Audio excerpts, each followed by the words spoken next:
train साइथिं गोदाव सोराव जाम्बाफोर बादि थाबायलागासिनो दं नै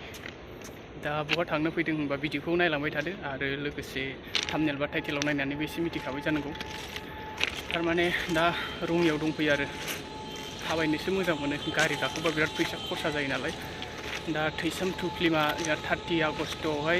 रिलिज जागोन नालाय दिनैहाय दा बेखौनो नायनो फैदों आरो सासे लोगो दं बेनिफ्राय सासे आदा लोगो हमगोन आरो दा साथामजों नायगोन दा बेखौनो एसे शेयार खालामलांबाय थानोसै ब्लग लाबोयाबो गोबावसै लोगोफोर दा भिडिअखौ मोजां मोनोबा आंजों लोगोसे नायफालांबाय थादो आरो चेनेलाव गोदान लाइक कमेन्ट शेयार साबस्क्राइब खालामना होबानो जाबाय आरो दा नैबेनिफ्राय एसे थांबानो मोनहैबाय नालाय डिलाइट गल्ड सिनेमा हल आरो रङियानि दा हलसिम थांनो थाबायगासिनो दं आरो साइथिंजोंहाय दा देखायलांबाय थासै आंजों लोगोसे नायलांबाय थादो माबायदि जायो जाया शेयार खालामलांबाय थानोसै आरो लोगोफोर बेनिफ्राय दिनैहाय जाय नायबाय आं ब्लगखौथ' दा मोनाबा गाबोन फुंफ्रावसो आपल'ड होनो हागोन आरो बेनिफ्राय नायफालांबाय थाबानो जाबाय आरो लोगोफोर खोन्थालांबाय थानोसै ओरैजों जोंनि क'क्राझार थांबाय बेनिफ्राय ओरैजों गुवाहाटि थांबाय दा ओरै फ्लाइअभार दालां सिंजों हाबबाय आरो जागायलांबाय थानोसै आंजों लोगोसे जेसे हायो एसे नायफालांबाय थाबानो जाबाय आं हानायमानि शेयार खालामलांबाय थानोसै आरो बोथोरा दहाय जागायबोजेननायाव ओरैबायदि सान्दुं थिंमोन आरो बेनिफ्राय लामायावहाय भिडिअबो लाबोनाय जायासै आं दा सान्दुंबो गैया अखा दोमैनाय आरो बिराद मोजां दा ओरै बाजारजों हाबनोसै औ सासे आदा दं जोंखौ नेगासिनो दं औ नै फिल्म नायहोग्राया बैहाय दं खुमायो आपेल लालायबावबायसो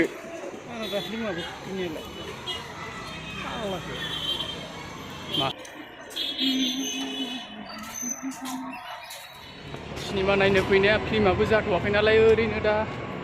दसे थाबायनानै आंजों लोगोसे खोन्थालांफाबाय थानि आरो रङियाखौ आं सिगांबो फैफेरखायाखैमोन दिनैसो गिबि खेब फैदों आरो लामा थाबायलाबायनानै एसे खोन्थानोसै आङो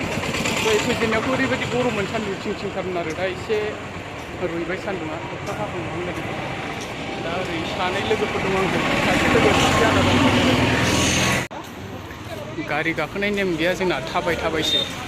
गारि गाखोबा थारमाने बारा फैसा खरसा जायो नालाय ओंखायनो थाबायनानैसो बेरायो आरो आंजों लोगोसे नैबे पार्टनार सासे दं नै बेनिफ्राय ओरै आदा सासे आरो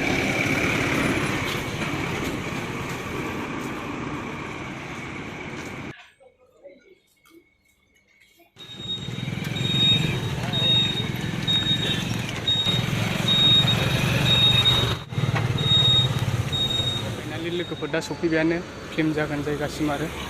दा हल होनोबा नैबेनो नै नाम्बाराबो बैजोंसो थाबाय एसे हाबलांसै सिङाव डिलाइट गल्ड सिनेमा हल रङिया आरो नैबेनो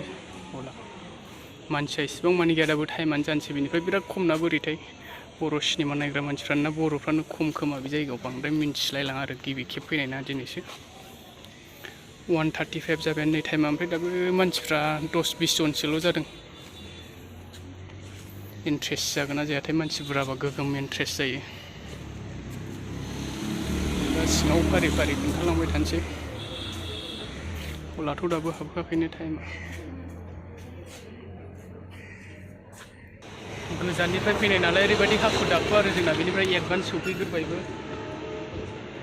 आपेल जानोसै नै आदानि आपेल लाबोनाय बे बबे जायगानिफ्राय लाबोदों मिथिला ओमफ्राय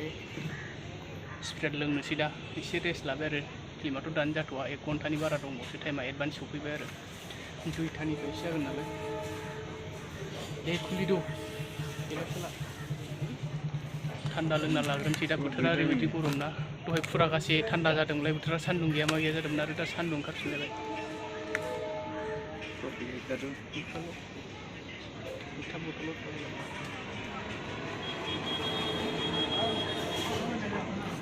लुबैनाङा दै गरम बोथोराव स्प्राइट लोंसै नै थान्दा गोलोम गानायनि हाथाय मिजौलाय नागिरो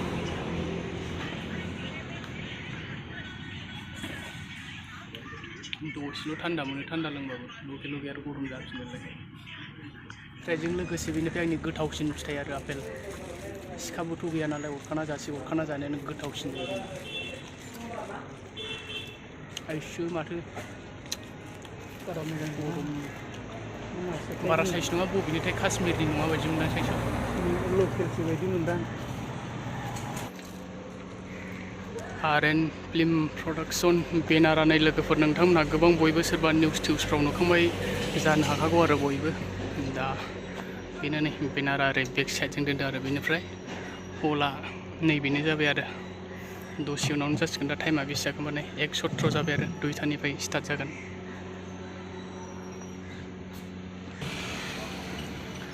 बारा मोजां सिनायजोबाखै अर खामनाय बायदि साइसना एसे आरो मोदानदोंबो मानसिफ्रानो बुहुत खम 50 जनसोल' जागोन बायदि मोनबाय आङो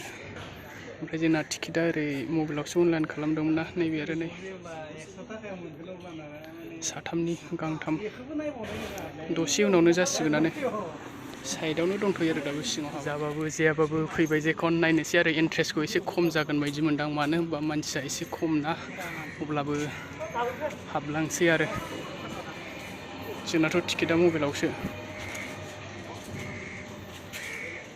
नायबेनो नै बेनिफ्राय ओरै जागायबाय आरो हाबबायानो मानसिफ्रा बेनिफ्राय माखासे फैगासिनो दं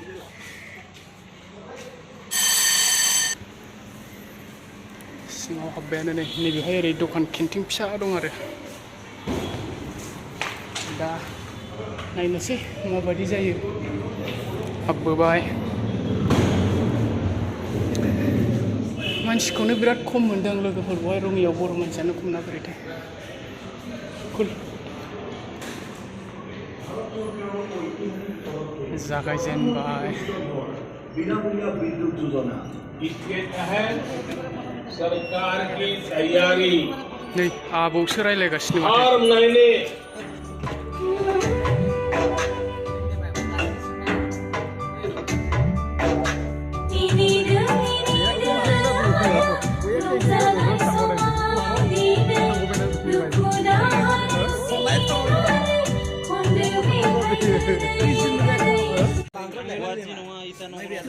इन्टारभिउ जाबाय खैथा जाखो टाइमा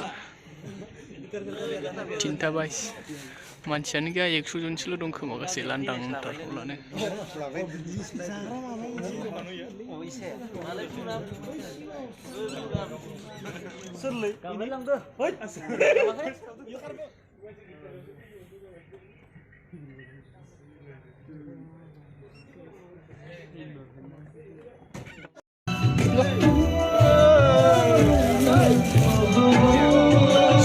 जोब्बाय एबाराव नायग्राफ्रा नाय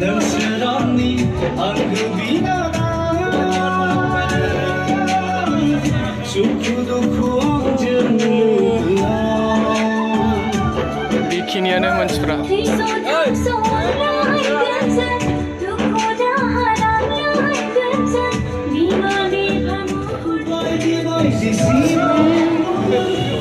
बा गरमा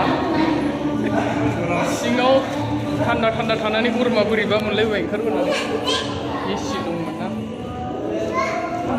ओंखारबोफिनबाय दा गरम मोनफैजोब्बाय फैनानै नायग्राफ्रा नै बेखिनियानोसै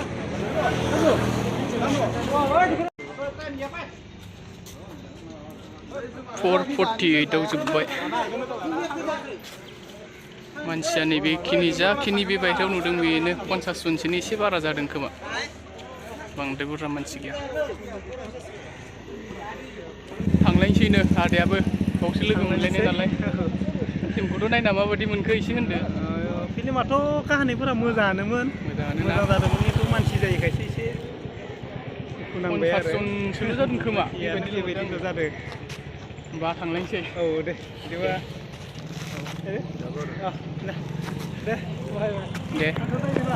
दे आङो ब्लगखौहाय गरमनि थाखायनो इसेबां मानि मोजांबो खालामासै लोगोफोर जास्ट जाखिनि भिडिअ देखायनो हाबाय बेखौनो खालामबाय आरो बेनिफ्राय आं भिडिअ क्लिप्सखौबो एसे होफानाय जाबाय आरो ओमफ्राय दिहुनगिरि सारमोननिसिमबो निमाहा बिनाय थाबाय ससे क्लिप होफानायनि थाखाय जाहाथे आंनि भिडिअफ्राव चेनेलफोराव जेबो प्रब्लेम खालामहरा आरो आं बेखौ निमाहा बिनाय थाबाय जोबनायावहाय गरमनि थाखायनो आं इसेबां मानि मोजांद्राय खालामासै ब्लगखौ दा थांफिन ओंखारबाय आरो सासे आदा लोगो मोन्दोंमोन बरपेटा रडनि बेबो थांफिनबाय आरो दा साथामजोंनो लोगो मोननानै जों फिल्मखौ नायबाय आरो जिखुनु मानसियाथ' देखायबायानो आं बेसे बुरजा जादों जायाखै दा गरमबो थांफिनसै जोंबो दा भिडिअखौबो बेखिनियावनो फोजोबनोसै लोगोफोर गोजोननाय थाबाय बयनिसिमबो